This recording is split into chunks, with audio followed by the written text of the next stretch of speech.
who are trying to be less snarky. Maybe they're sarcastic and they've hurt someone's feelings, say, and they realize, oh, I don't mean to be unkind, but it's hurting people's feelings. Just stop a beat. Like if you're about to ready to say something, take a few seconds to pause and filter and say, is that a kind thing to say? And stop yourself. And there's your win. You've just done it. You've succeeded, and it's timed. Measurable. Yep. So good. Masterpiece is driven by data and powered by content. Maximizing healthy longevity is achievable at all times with the right metrics and content, enabling informed decisions. Powered by Masterpiece can support your community in the critical areas of focus that drive healthy longevity for your residents, staff, and community. Learn more at mymasterpieceliving.com.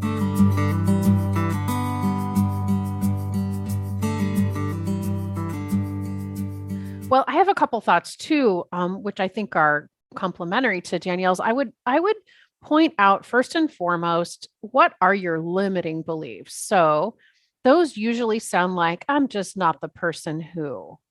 fill in the blank, or I've never been able to ... So the limiting beliefs are just thoughts. They're just thoughts that we have thought about ourselves for a long time, potentially even decades. So, which means that they're optional. Limiting beliefs are self-fulfilling prophecies, like all thoughts. So, if you really believe you're just not the person who could ever be at a healthy weight, at a goal weight, then I promise, if you keep that belief, then you will never indeed achieve your goal weight. So, we have to really dig up our limiting beliefs and challenge them.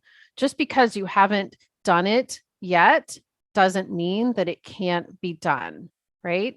Impossible is only temporary. That's what I will say about limiting beliefs. The adult brain likes to look back and find the evidence that it's possible.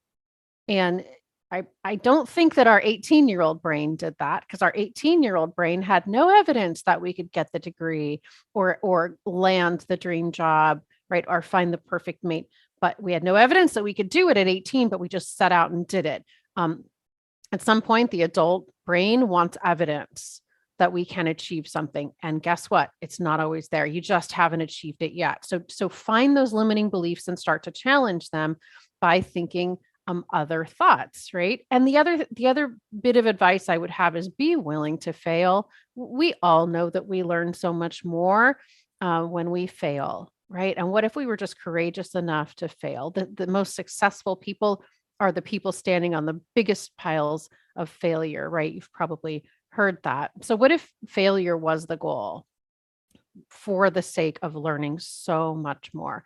The final thing I'll say is in January, we see lots of New Year's resolutions because everyone is motivated to try to make the change, and they tend to fizzle out, as we know, by February.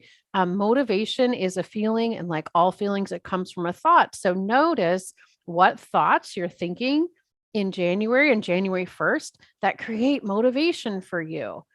When that motivation wanes, I promise you are now thinking different thoughts. So we humans have the opportunity to think thoughts on purpose, and we have to do that with intentionality to create useful feelings like motivation 12 months out of the year to accomplish what the goals that we have set out for ourselves. So that's the trick. That's the hack. What thoughts are you thinking?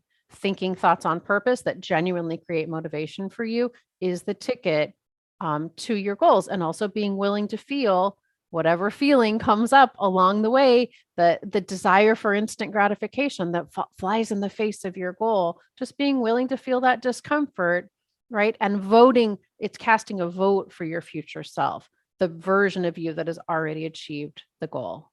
Yeah, good thoughts. And I have a few more and a couple questions for you, Teresa. But first, what you said about once you get into that and you start to kind of waver in that 6-month period, that's when it's really a good idea to have the social support. You know, sometimes when I'm coaching, I'll say, when you get stuck, what do you need me to say to you? What's the best thing I can do to help you move forward? You can do that if you have a few friends or are willing, like, I'm struggling. remind me why I'm doing this again. And sometimes it's like, you're doing this because you want to be healthy or whatever it was that you agreed upon. But I'm so curious about two things, Teresa. You had mentioned that teenagers don't have evidence and yet they do it. But we as adults, we look for the evidence, but what's changed? Is it because we failed and we're afraid to fail again? Or how did we lose that almost childlike, I can do anything attitude?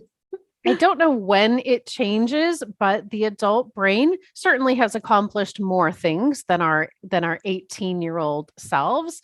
And the human brain likes evidence. It likes evidence before it acts, right? And this goes back to the very primitive nature of part of our brain in the spirit of safety and security. Let's check the evidence first and make sure that it's possible, right? But we're overriding that with our prefrontal cortex and saying, look, there's no evidence. That's not a problem. Impossible is just temporary. It's all about the right mindset, choosing thoughts on purpose, taking small steps. Good thoughts. And then it's a devil's advocate question, because it comes up a lot when I'm talking to people who I would say are a little more pessimistic, where they'll say, oh, all these good things are happening. I'm waiting for the other shoe to drop. Mm-hmm. I would say the reality is life is a mix of both good and bad. And it's not the shoe, the other drop. It's just that wave going back and forth. However, when does that shoe dropping become a negative thought versus a realistic thought? And that's kind of a little more nuanced to kind of dissect. So how would you define that for somebody who says, I'm not being pessimistic, I'm just being realistic? Well, we get to think any thought we want. And some people are very devoted to the thoughts that they currently think, right? So end of conversation, right? The question is, are you willing to examine your thoughts? Do they serve you? Are they even true? Remember, we can't believe everything we think. So are your thoughts true, and are they serving you? Meaning, are they getting you the results that you want? Do they create the feelings that you want to feel? So I'll never argue with anyone about their thoughts. If you like your thoughts and they create feelings that you want to feel for you, that drive action that you want to take, that get you the results you're after, have at it, right? All day, every day. On the other hand, do you have the results you want, right? Are you taking the actions you want to take? Are you feeling the feelings that would very naturally drive action? If not, then it's time to look at your thoughts and question them if you're willing to do so. That's a really great point, because that applies to people who maybe go to one extreme and are overly pessimistic, but also overly optimistic and smile on the face all the time, even if they're not feeling it, but they're still not really feeling the way they want to feel. So that just doing that check-in to see how you're feeling emotionally and physically is just a good barometer for doing that reality check. Like, is what I'm doing working, or does something else need to be modified a little bit? That's right. See, Roger, we can pontificate like with the best of them. Indeed. See, so I knew you two would have great things to say. And I think collectively, the three of us, I think with great humanity, compassion, empathy, hopefully we've given you some tools to make this new year one of growth, but one of growth that's attainable and fun. And in spite of all that's going on, that at the end of that year, you're going to be even better than you are, and well on your way to a healthy longevity, and very much aware and enriched by the fact that you know that you can indeed make lifestyle change that's healthy, and that it is not so hard. So happy New Year to everybody, and a good growth journey with your commitments, your 52 commitments, or however you want to approach it. So thank you, ladies. Let's have a great holiday season.